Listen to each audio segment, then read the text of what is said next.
የአድዋ ጦርነት ያልተጠበቀ ኪሳራ ያስከተለባት ጣሊያን ከ40 ዓመት በኋላ ኢትዮጵያን በከፍተኛ ቁጭትና ዝግጅት ለሁለተኛ ጊዜ በግፍ ወራለች።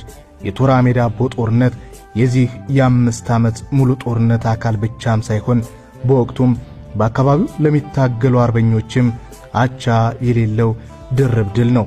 የቶራ ሜዳ አቦ ጦርነት የተካሄደው ነሐሴ 8 ቀን በ1928 ዓመተ ምህረት ነው።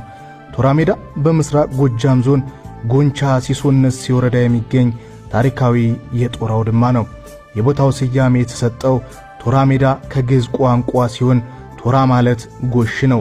በጥንት ጊዜ ቦታው ጎሽ የሚሰማራበት ሜዳ ስለነበር ቶራ ሜዳ ተብሎ እንደተሰየመም የሃይማኖት አባቶች ይናገራሉ። ዋናው የቶራ ሜዳ አቦ ጦርነት ከመካሄዱ አስቀድሞ በአካባቢው ባሉ አታሌሌና ሾተል ማጥቢያ ቦታዎችም ጦርነቶች ተካሂደዋል።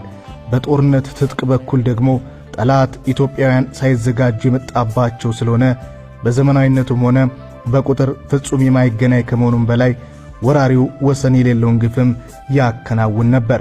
ሆኖም ይህን ሁሉ ዘመናዊ ትጥቅ የታጠቀን የጣሊያንን ወራሪ ጀግኖች አርበኞች በማንበርከክ ለሀገራቸው ያላቸውን ፍጹም ፍቅርና እውነተኛ ሀገር ወዳድነትም ያሳዩበት ነበር።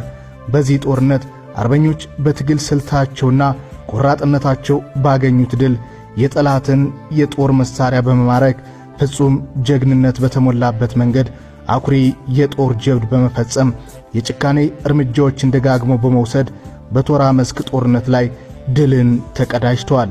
ወራሪው የጣሊያን ጦርም የቶራ ሜዳ ምድር ረመጥ ሆኖበት በጀግኖች አባቶቻችን ተጋድሎ አይቀጡት ቅጣት መቀጣቱን የታሪክ ድርሳናት ያመለክታሉ።